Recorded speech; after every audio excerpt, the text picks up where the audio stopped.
పంచాయతీ ఎన్నికలకు కసరత్తు షురు అవుతుందట.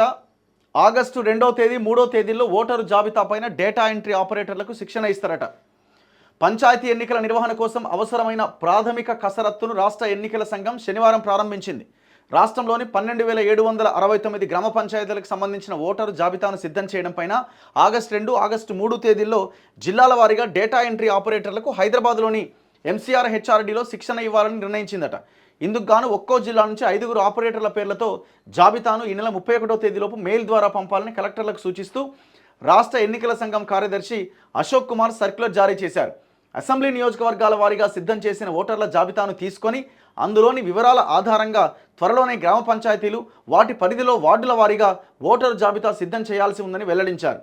ఈ జాబితా రూపకల్పనపైన ఆసిఫాబాద్, ఆదిలాబాద్, మంచిర్యాల్, నిర్మల్, జగిత్యాల్, కరీంనగర్, పెద్దపల్లి, సిరిసిల్ల, కొత్తగూడెం, ఖమ్మం, గద్వాల, మహబూబ్నగర్, నారాయణపేట్, నాగర్ కర్నూలు, వనపర్తి జిల్లాలకు చెందిన డేటా ఎంట్రీ ఆపరేటర్లకు ఆగస్టు 2వ తేదీన శిక్షణ ఇస్తారట.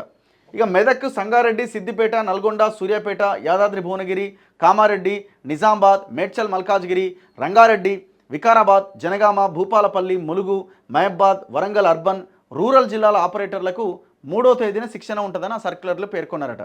సో ప్లాన్ గట్టిగానే రెడీ చేస్తున్నారు. రుణమాఫీ కంప్లీట్ కాగానే, రైతు బంధు స్టార్ట్ చేయగానే, జాబ్ క్యాలెండర్ రిలీజ్ చేయగానే టక్కుమనే ఎలక్షన్లకు వెళ్తారు వీళ్ళు. మరి బీసీ రిజర్వేషన్ల సంగతి ఏం తేలుస్తారా అనంటే, నేను అనుకుంటున్న ఈ కాంగ్రెస్, ఈ ఫ్యూడల్ ఆలోచన ఉన్న ఈ లీడర్లు ఈ బీసీ రిజర్వేషన్ల గురించి ఆలోచిస్తారనైతే నాకు అనిపిస్తలేదు. 23% రిజర్వేషన్ ఉంది. ఇప్పుడు అన్యాయం, ఇది దారుణము, అరాచకము. ఈ 23% ఎంత పెంచుతారంటే ఎలక్షన్లకు ముందు 42% పెంచి 23,900 మంది సర్పంచ్లని, ఎంపీటీసీలని, జెడ్పీటీసీలని మేము తయారు చేస్తామని ఇదే రేవంత్ రెడ్డి మేనిఫెస్టోలో పెట్టిండు. అధికారంలోకి రాగానే ఇప్పుడు చర్చలు జరుగుతున్నాయి. ఈ ఈ రెడ్డి లీడర్లంతా ఈ 23% పెంచడానికి ఎవరు రెడీగా లేరు. ఏమనంటే సుప్రీంకోర్టు సీలింగ్ ఉన్నది, ఇంకోటి అంటే ఇంకోటి, లేకపోతే కేంద్రం నిధులు వస్తలే, మరి ఏం చేయాలి, ఇప్పుడు పెంచే అవకాశం లేదు కదా, ఇట్లాంటి కథలు చెప్తున్నారు. మరి మేనిఫెస్టోలో ఎందుకు పెట్టారు?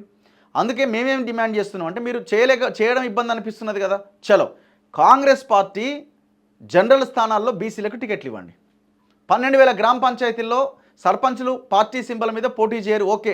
కానీ పార్టీ పెట్టిన లీడర్ ఉంటాడు కదా, లోకల్ ఎమ్మెల్యేనో లేకపోతే పార్టీ సిఫారసు చేసిన లీడరే ఉంటాడు కదా, ఆ పార్టీ వైపు నుంచి ఒక ఆయన ఉంటాడు కదా, ఆయనని జనరల్ స్థానాల్లో కూడా దాదాపు మీరు పెట్టిన 42% ఏదైతే ఉందో ఆ 42% బీసీలను పెట్టండి.